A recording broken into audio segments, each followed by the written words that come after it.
Welcome to the deep dive. So you're thinking about getting a dog, but maybe also, keeping an eye on your budget. Uh-huh. Well, you are definitely in the right place. We've looked into this recent article listing 10 of the most affordable dog breeds to own. Right. And our mission today really is to go beyond just that list and sort of unpack why certain breeds might be, well, easier on the wallet.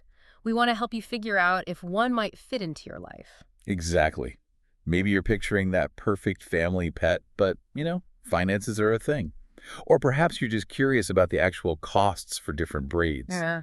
And some of you might be thinking about rescuing a dog and want to know, well, which breeds in shelters might come with lower ongoing costs. We'll explore that. It's easy to think, isn't it, that getting a specific breed automatically means a big bill, like initially and later on. Mm, But get ready, because this deep dive might reveal some, well, surprisingly affordable dogs, and maybe more importantly, the practical reasons why. Okay, so where does the article kick things off? Well, it starts with a really, really important point. Hmm. Probably the most affordable way to bring a dog home is almost always through your local animal shelter. Oh, yeah, definitely. Adoption fees are just typically way lower than buying from a breeder or, a pet store. Plus, you're giving a dog a home. It's usually best for your bank account, too. Absolutely. Giving a dog that second chance, it's often the best way, cost-wise and, well, just rewarding. But, okay, if you do have your heart set on a specific type of dog, Right. this article then points us towards 10 breeds that, generally speaking, tend to be a bit easier on the budget for buying and for ongoing care. So first up, Australian cattle dog. Okay, the cattle dog. Now, what's interesting about their affordability, the article highlights a couple of key things. Okay. First, their grooming needs, pretty minimal, just a bath sometimes, a good comb through. Nice. And second, they look quite sturdy, but they're not actually massive dogs, so less food over their lifetime. Ah, that makes sense. Lower food bills add up. And you know what else caught my eye? The article mentions they're super energetic, need lots of playtime, but instead of jumping to, expensive doggy daycare, Uh-huh. it suggests just investing in some good, sturdy, inexpensive toys can do the trick. Right. So if you're active or willing to play a lot, a cattle dog could be great and relatively inexpensive. Okay, next, rat terrier. The rat terrier. Yeah, affordability here comes mainly from that short, smooth coat. Ah, low grooming costs. Exactly. You can probably skip the regular professional grooming sessions, save some cash there. Plus, the article notes they're generally quite healthy, not typically prone to lots of genetic issues. That's huge. Fewer surprise vet bills. Definitely. The article gives some, ballpark figures. Maybe $200 from a shelter, potentially $400 to $600 elsewhere. Okay. And they're a manageable size, around 35 pounds, under 2 feet tall. But there is a little thing maybe worth keeping in mind. Oh, what's that? Well, just generally speaking, smaller terriers can sometimes be a bit more prone to hip dysplasia. Ah. Now, the article doesn't flag the rat terrier as super high risk or anything, but it's just, something a potential owner might want to have on their radar as a possible future cost, just to be aware. Good point. Okay, moving on. The toy fox terrier. Another small one. Short hair again. Seems like a pattern here for lower costs, right? Totally. The article really stresses how low maintenance they are. Short coat, easy grooming, and tiny, 11 inches tall. So food costs stay pretty low. Exactly. Keeping them fit seems pretty straightforward, too. Yeah. Their small size means they often don't need the same intense exercise as bigger dogs. Right, which could mean fewer costs for special gear or activities. Now, the next one, this might surprise some people, the Chihuahuas. Ah, Yeah. you read my mind. My first thought was, wait, Chihuahuas, aren't they often kind of pricey? Yeah, but the article tackles that directly, which is good. It does, and it brings up a really key point about where you get your dog. Yes, you might see breeders asking anywhere from $200 to $1,000 even. Wow. But the reality, they are very, very commonly found in animal shelters. Oh, okay, availability. Right, and that availability often means much lower adoption fees. It's a good argument for checking rescues first. Absolutely. And beyond the initial cost, the article mentions their low maintenance needs, generally healthy nature, fewer vet trips, hopefully. They even give the example of California shelters having loads of rescued Chihuahuas. Really makes you think about shelters first. Okay, next up, a real family favorite, the Labrador Retriever. Now, here's another one where the affordability isn't, like, immediately obvious. Right. Purebred labs can be expensive. Exactly. The article points that out.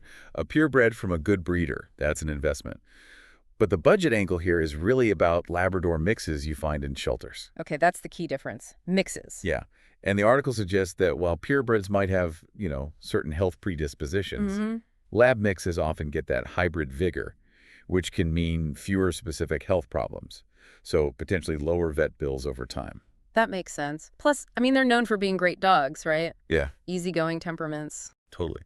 That friendly, adaptable nature can also help keep costs down. Maybe less need for extensive behavioral training. Often a win-win, really.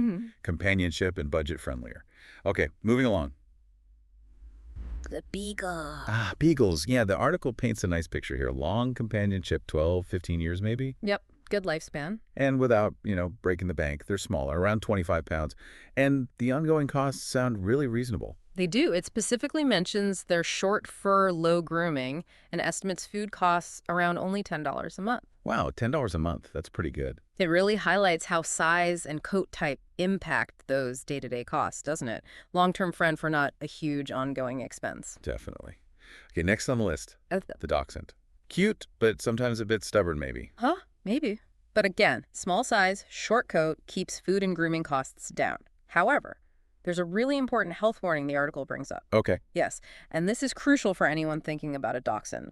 While daily care might be cheap, they are unfortunately much more prone to serious spinal cord issues as they age. Oh, wow. How common is that? The article says it affects about 1 in 4. It can lead to paralysis and potentially very significant vet costs later in life. 1 in 4. That's a really big factor to weigh. It goes way beyond the initial cost or monthly food bill. Absolutely. It's a reminder that sometimes a breed that seems cheaper day to day might have potential future health costs that could be substantial. Okay, a really vital point. Now, for something a bit different, the English foxhound. This is a bigger dog, right? Like 65 pounds. Yeah. How is that on a budget-friendly list? Well, it's fascinating. Their affordability comes from different places. Despite the size, they have a pretty easy care coat, and their build is quite lean, which can mean lower food costs than other dogs of similar size. Interesting. Plus, the article notes they're generally good temperament. That might mean fewer costs for behavioral training or managing issues. Huh. So it proves budget-friendly isn't just about being small and fluffy. Okay, next, mini pincher. Another compact one. Around 11 pounds, short coat, low maintenance. And the article actually gives an estimated annual food cost. Oh, yeah. What's the number? Around $200 a year for food. $200 a year. Okay. Yeah. Combine that with the small size, minimal grooming. Another good option if you're looking for a companion without a massive financial outlay. Makes sense. Okay, finally, number 10. The Basset Hound. This one feels a bit counterintuitive. They're a well-known pedigree breed. It does feel that way, doesn't it? You kind of assume pedigree equals higher costs all around. Right.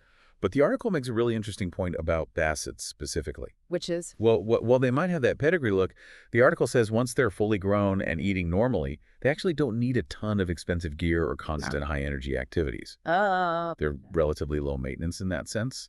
They don't necessarily demand, like, endless fancy toys or daycare just to burn off energy. So it's about understanding the actual needs of the breed, not just the assumptions. Okay, so let's wrap this up. What are the main takeaways? Why are these 10 breeds generally more affordable? It really seems to boil down to a few key things. Size, obviously, impacts food costs. Right. Then there's the coat type that determines grooming needs, professional or DIY. And importantly, their general health outlook. Are they breeds known for lots of expensive health problems down the line? Those three seem to be the big ones. Yeah, that covers it well. And it's so important to remember, even with these budget-friendlier breeds, individual dogs have personalities, energy levels. Oh, absolutely. You still have to match the dog to your lifestyle, regardless of the potential savings. Okay, so here's a final thought for you, the listener, to maybe mull over. Okay. We've talked about initial cost, food, grooming, but what other, maybe less obvious unexpected costs might pop up over a dog's lifetime? Things you'd need to budget for no matter what breed you choose. Something to think about for responsible ownership.